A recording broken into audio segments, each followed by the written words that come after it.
আসসালামু আলাইকুম সম্মানিত দর্শক শ্রোতা। আমরা এখন চলে আসছি আমাদের বিপ্লবী নেতা, ত্যাগী নেতা, যিনি ইনকলাব মঞ্চের মুখপাত্র ছিলেন, জুলাই অভ্যুত্থানের একজন যোদ্ধা, যিনি নিঃস্বার্থভাবে আসলে আহ, এই দেশের জন্য অনেক কিছু করেছেন, ইনকলাব মঞ্চকে জাগিয়ে রেখেছেন।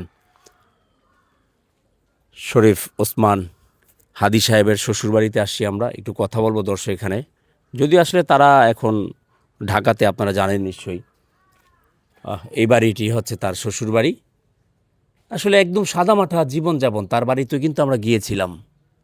এত উচ্চ মর্যাদা সম্পন্ন একজন মানুষ তিনি চলেছেনও সাদাসিধাভাবেই, কোনো গার্ড ছিল না তার সাথে, সাধারণভাবেই চলেছেন। যাই হোক, আমরা তার শ্বশুরবাড়িতে এসেছি, আমরা একটু কথা বলবো। আসেন, একটু কথা বলবো তার আপন চাচা শ্বশুরের সাথে। দর্শক শ্রোতা, আপনারা আমাদের সাথেই থাকুন, কথা বলি হাদি সাহেবের চাচা, আপন চাচা শ্বশুর। আমি আপন হ্যাঁ, হাদিল আমাদের ছোট জামাই, আমার বড় ভাই ছোট জামাই। জি। আমার ওই মেয়ের নাম ছিল রাবেয়া ইসলাম শম্পা। তা এই ছোট জামাই আমাদের দীর্ঘদিন, আজকে দীর্ঘ 5 বছর আগে, যে মানে 20 সালে তাদের সাথে বিবাহতে আবদ্ধন করছি, বিবাহ শাদী হয়েছে, আমাদের এই মসজিদেই বিবাহ শাদী দিয়েছি।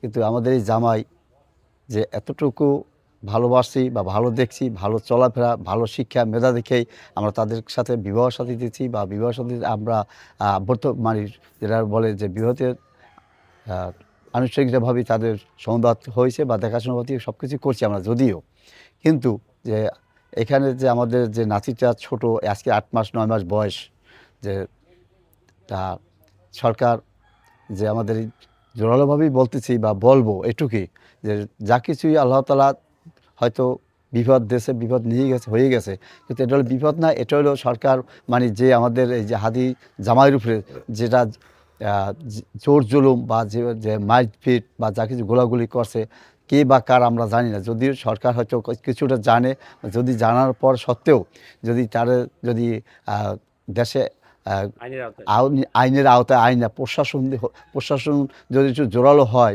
শক্তি খাটায়, তাদের বুদ্ধি খাটায়, তাহলে আমরা মনে করব যে আমাদের জামাইয়ের ব্যাপারে তারা অনেক কিছু আমাদের সে করে দেখাইছে বা দেখাইতে পারবে, এটা আমরা আশা করি, আশা রাখি বা আশাবদ্ধ। সরকার ইচ্ছে করলে এটা অনেক কিছু করতে পারে, প্রায় জায়গায় করিয়ে আসছে সরকার, বা করছে বা দেখাইছে, এটা হয়েছে। আমরাও আশা করি যেন আল্লাহ তাআলা সরকারের কাছে আবেদন, মানে আমরা আবেদন করি যে জোরালোভাবে যেন আমাদের এই জামাইয়ের ব্যাপারটা তারা যেন দুর্দান্ত শাস্তি ব্যবস্থা করে, এবং এই মাটিতে যেন তার শাস্তি ব্যবস্থা দেখাইতে পারে। আমাদের নাতি যখন যদি আল্লাহ বাঁচাই রাখে, বাঁচিয়ে থাকে, সে যেন দাবি করে বলতে পারে যে না, আমার বাবাকে আমি দেখি নাই, আমার নানা নানিরা বা আমার বাপ চাচারা বা আমার প্রতিবেশী যারা বাংলাদেশ বাসীরা আমার বাবার প্রতিহত বিচার তারা করছে বা করাইছে বা আমরা দেখছি, এটি তাতে আমরা খুশি হয়েছি। সে যেন বড় হয়ে এই কথাটাই সে বলতে পারে আমাদের নাতি। আরেক কথা হলো যে যে এই যে আমাদের হাদি জামাই যে তাকে যে গুলি করছে, সেই গুলিটা কিসের জন্য, কে বা কারা করলো, এটা যদি সরকার যদি ইচ্ছে করে সে পারে, বা এবং প্রশাসন লেভেল দিয়া তারা সেইগুলো গুছাইতে পারে সে কোথায় গেছে, আসামি কোথায় গেছে, কি গেছে না গেছে, সব তারা দেখাইতেছে, আমাদের বুঝ সান্ত্বনা দিতেছে। এই বুঝ সান্ত্বনা দিয়েই কি আমরা জীবনভর থাকবো বা বাঁচবো? আমরা কি তার বিচার পাবো না? আমরা কি তার বিচার দিকে আগাইতে পারবো না? যদি সরকার ইচ্ছে করে আমাদের বিচারটা কার্যকলাপ দেখাইতে পারবে বা করতে পারবে, আমরা শিওর আশাবাদী রাখি যে সাংবাদিক থেকে শুরু করিয়া বাংলাদেশের মাটিতে আমরা যারা বসবাস করতেছি, আমরা মনে করি বাংলাদেশের মাটিতে অন্তত 100 ভিতরে 80% এই আমাদের ছোট জামাই হাদির কাছে সবাই কৃতজ্ঞ, এবং তারা ভালোবাসছে বা ভালোবাসে। কেমন ছিলেন আসলে? আমরা তো এই যে একটা কথা আগেই বলছি যে হাদি হলো আমাদের জামাই, কিন্তু জামাই হিসেবে দেখি না, ওরা আমরা ছেলে হিসেবে দেখছি। এই কারণেই তার মেধা, লেখাপড়া, চলাফেরা, কার্যকলাপ এবং ইসলাম দিয়া রোজান আমাদের সর্বসাদ দিয়েই আমরা তার কাছে, আমরা এটা দেখে আমরা তো তাদের আপনার সাথে সর্বশেষ দেখা হয়েছে এই 15-20 দিন আগেই দেখা, বাড়িতেই? এই বাড়িতেই এইখানেই আসছিলো। আমাদের মেয়েও প্রায় 15-20 দিন বেড়াই গেছে। এই হলো তার জামাইয়ের আমাদের মনে হয় যে শেষ বেড়ান, ওই যে ভাগ্যে ছিল, নাহলে সে এইভাবে আসবেই বা কেন, আর মেয়েই বা বেড়াইতে আসবে কেন বা দেখা করলো কিসের জন্য? এই জন্য আমরা খুবই কৃতজ্ঞ যে শেষ। আমার সাথে ওই দিন আমি বাড়ি ছিলাম না যদিও, কিন্তু বাড়ি থাকলে আমি হয়তো আমার সাথে ঘরে যাইতো। আমার বাড়িতে আসলে আমার পাশাপাশি এই হলো আমার বড় ভাই, বাম সাইডে আমার ঘর, কিন্তু আমার ঘরে, হ্যাঁ, ওই ঘরে আমার সে আইসে আগে এই ঘরে হয়তো কাপড় ছাড়তে দেরি হইতো, কিন্তু আমার ঘরে যাইতে দেরি হইতো না। যাই আমার ছোট একটা মেয়ে আছে, হ্যাঁ, মুশফিকা, যাই বলতো, মুশফিকা আপু তুমি ভালো আছো?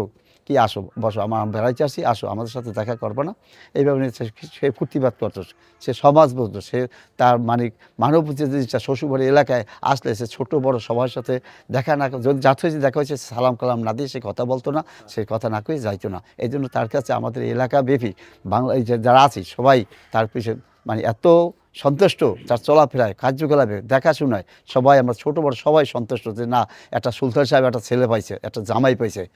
এই এলাকার ভিতরে জামাইয়ের মতো জামাই আসলে আল্লাহ মিলাই দিয়েছে তারে, কিসের জন্য জানি না। আমার ভাই পুলিশ চাকরি করতো, সে এখন এলপিআরে, কিন্তু সেই এই জামাইয়ের অ্যাক্সিডেন্টে এমন একটা দুর্বল পয়েন্টে চলে গেছে যে তার মানে সময়তে যে মাথার সেন্সিল এমনভাবে হারাই যায় যে মানে সে দৃষ্টি ঠিক রাখতে পারতেছে না। এই অল্প বয়সে তার ছোট মেয়েটা 5 বছর সে সংসার করতে পারলো না ঠিক মতো।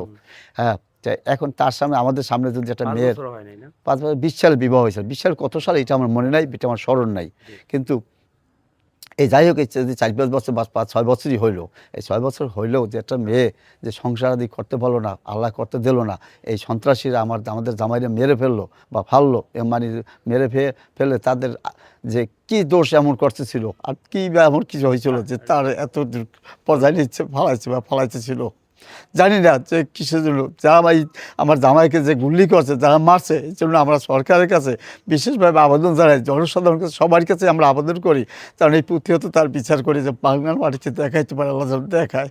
এই কাজে কী আর বলবো, বলার ভাষার প্রকাশ নাই। আর যেহেতু সরকার বলছে যে আমাদের নাতিটা এবং তার ফ্যামিলি সরকারের তার দেখে নেবে বা দেখবে, দেখাশুনো করবে, এতে আমরা খুব সন্তুষ্ট হয়েছি, খুশি শুনিয়া।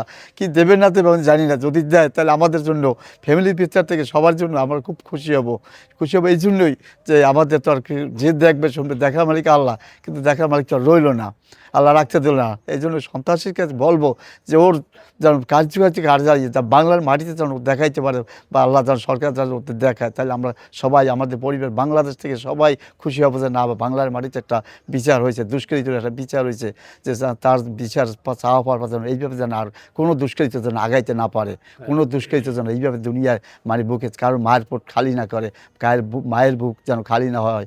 এই জন্য আমরা বিশেষভাবে আবেদন করি যে সরকার যেন এই জিনিসটা থেকে সবার বেলায় যেন এই মায়ের কুল খালি না হয়, খালি না করে, সেই জিনিসটা সরকার যেন এটা দৃষ্টি রাখে, শক্তি রাখে, বুদ্ধি রাখে। এই যে কাজী নজরুল ইসলামের পাশে তাকে সমাহিত করা এই কাজী নজরুল ইসলাম সমাধির পাশে আমরা চাইছিলাম দেশ আনুক, যখন আমার সরকার এবং তার যে ভক্তরা, তার যে ছোট বড় সবাই আবেদন করছে যে না আমরা এখানে তার মাটি দেবো, এই জন্য আমরা ওকেও আবেদন মানে বিশেষভাবে আবেদন করছি, যে খুশি হয়েছি যে না এটা আমরাও খুশি হয়েছি যে না এই সমস্ত ব্যক্তির কাছে যদি আমার জামাই থাকে তাহলে সে চিরস্থায়ী হয়ে থাকবে বা রাখবে, আল্লাহ রাখবে, এই হিসাবে স্মরণীয় থাকবে।